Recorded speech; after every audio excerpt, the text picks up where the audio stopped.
I found some great pictures recently when I was just looking at different coaling towers. Somebody had used this coaling tower, but they'd built, like scratch built, a little cover, you know, a sloping cover for the wagon area, I suppose, to protect the workers from doing all the manual shoveling. So I'm going to have a go at myself at doing something similar. So I've got myself some sheets of corrugated iron for the roof, so they'll, you know, slope something down like that. Then I also got a couple of lengths of I-beam, H-beam, whatever you want to call it. It's the same size as what the coaling tower is actually made of. I thought they could be supports. And then I also got a couple of strips of like L-beam, really, just for cross supports, bracing.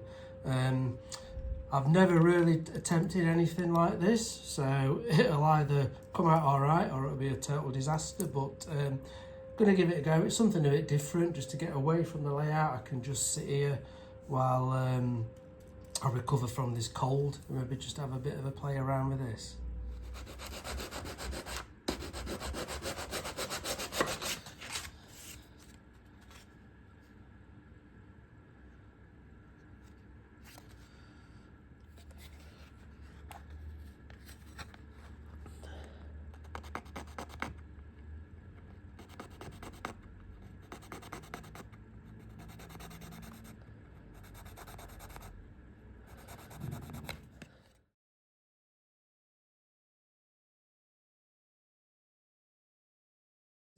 So first thing I've done is just file the edges of these with a small round file, just to try and create some ridges.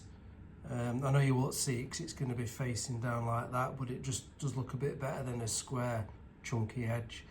And then I've just cut out the top bit, worked out roughly where I think it's going to be, and I think that's probably going to sit just where that support is there. So very carefully. So I just really now need to work out the angle and get some leg supports cut. That's probably roughly the angle I'm looking for. Obviously it won't be held up with cotton buds, but that was just to give me an idea so I can start measuring now to get the proper I-beams cut. What I've got is a basic framework of I-beams which will sit right up against there. It's not squared up or anything yet. There'll be supports to go across the front, and there'll be some corner braces around the other side. Obviously the wagons need to come through.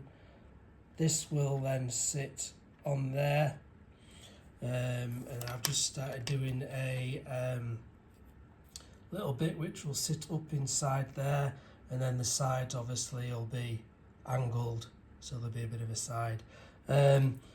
Try and get it all glued together. I'll spray it up then, and we'll take it from there. A bit more progress. That's the roof glued on, you can see, and I've just put that little front lip, so obviously it sits that way. Wagons go in there, that's up to the coal shed, so I'm just going to put some bracing across there now, and then just work out that angle and cut those side bits in to put those in as well. So I've just been working on the end panels, got those cut now, got the angles done. The back legs are 15mm higher than the front, so it's quite easy to work that out.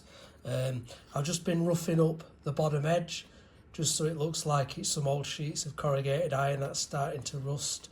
I might get the file on that and go over it a little bit more, but the idea is they'll fit roughly something like that. Bit of fettling, I think, but you get the gist. Okay, so that's it assembled. What I'm going to do now is give it a quick blast of grey primer all over, then leave it overnight, then I'll come back and start to look at weathering it and get it placed with the coaling tower. Right, I've given it a quick blast of Halford's grey primer. I'm just going to let that dry now, and then I can start to get the colour and the weathering. Really want to pick out these corrugated sheets and all these rivets on the top. Let me get that looking really rusty, do the rest as well. Right, so the lean-to now has had a couple of coats of different colours. Firstly was the Humbrol Matte 113, the rust. I've just thinned that down and applied it to most areas, predominantly the roof. And then I did a watered down coat of just the Rail Match roof dirt, really thin, just got over it, just to bring out some of the corrugated iron. So once that's fully dried, it's still a bit wet. I'm just going to pick out now with some of the rust weathering powders. I've got a light rust and a dark rust. Just going to go over and pick out some of these areas. And then we should be pretty much there to get it onto the layout with the coaling tower.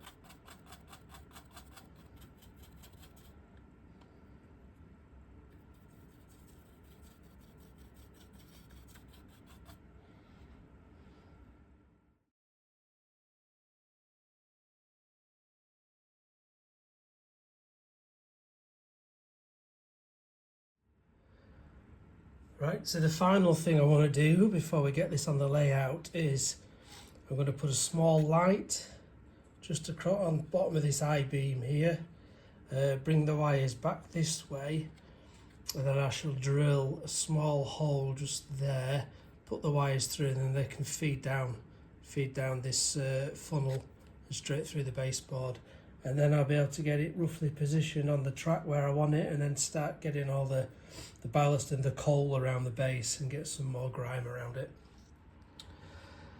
I've just been spending a bit of time lining up exactly where I want this coaling tower to be. I ballasted just the main line yesterday. Obviously that's just the start of it, just because it was easy to do that before I put this in. So I've just been using a Dutch's tender to make sure it's lined up right. There is a slight curve to the track there, so it's just making sure it was dead in centre. It's probably a tad closer to the ash pit than I would have liked, but I am still limited for space. So now that's exactly where I've got it. I've just been doing the wiring, so the light's in, the hole's drilled, the wires go through down this funnel into the baseboard. So now I've got that, I can put this exactly where I want it and then work out the track work. So there's a point over at this side, so it'll come down and the line will go under there and stop somewhere here, so I can now just mark that out and get that track piece laid. Right, I've got the track working for the wagons to come in to where the loading chute is for the coaling tower. I think what it does highlight though is just this track work is all wrong. It's got to change. It's just very unrealistic. So the wagons would come through to there, but this double line shed I've got here, if you were to bring an engine out, and I'm just dragging this, that just don't look right at all. These been so close together.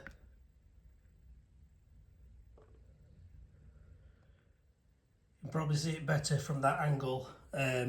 You just won't get this. So what I'm thinking is, what I should maybe have done beforehand, I still did want a couple of lines here, just for the black 5 to sit really.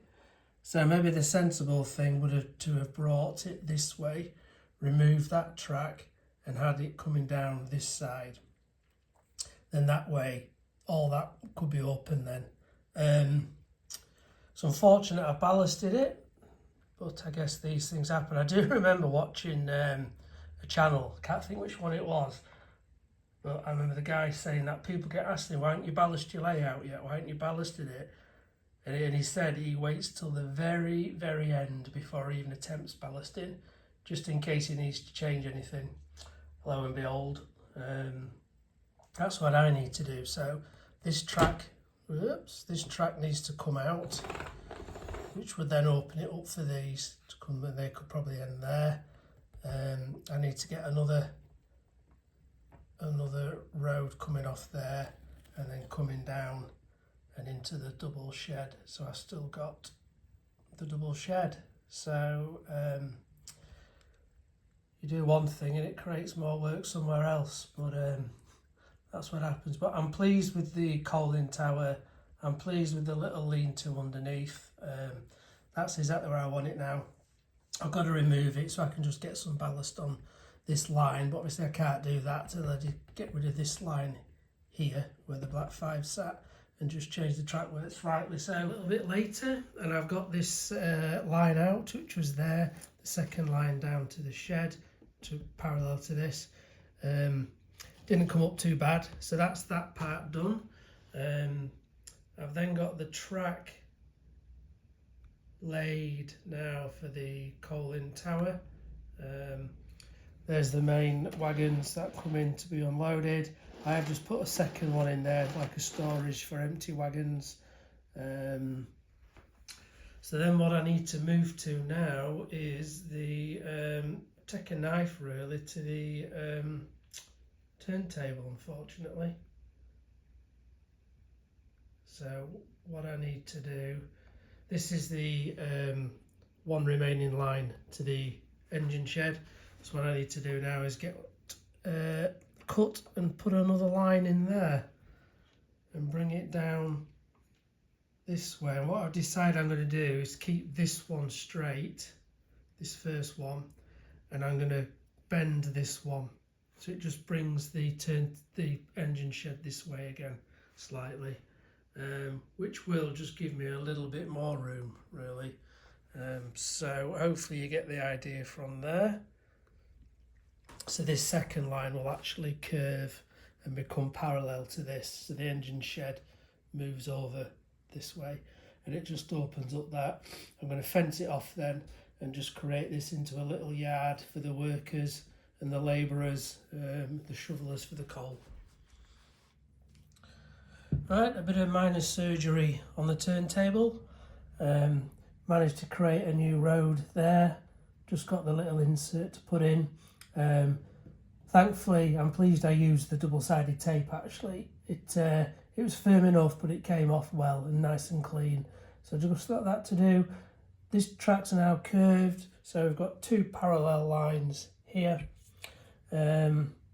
Shorter, but I just wanted a small shed for the two black 5s that I've got. And then I've just started to do some of the initial ballasting around this area. That'll probably take a couple of days to dry, but we're making some progress.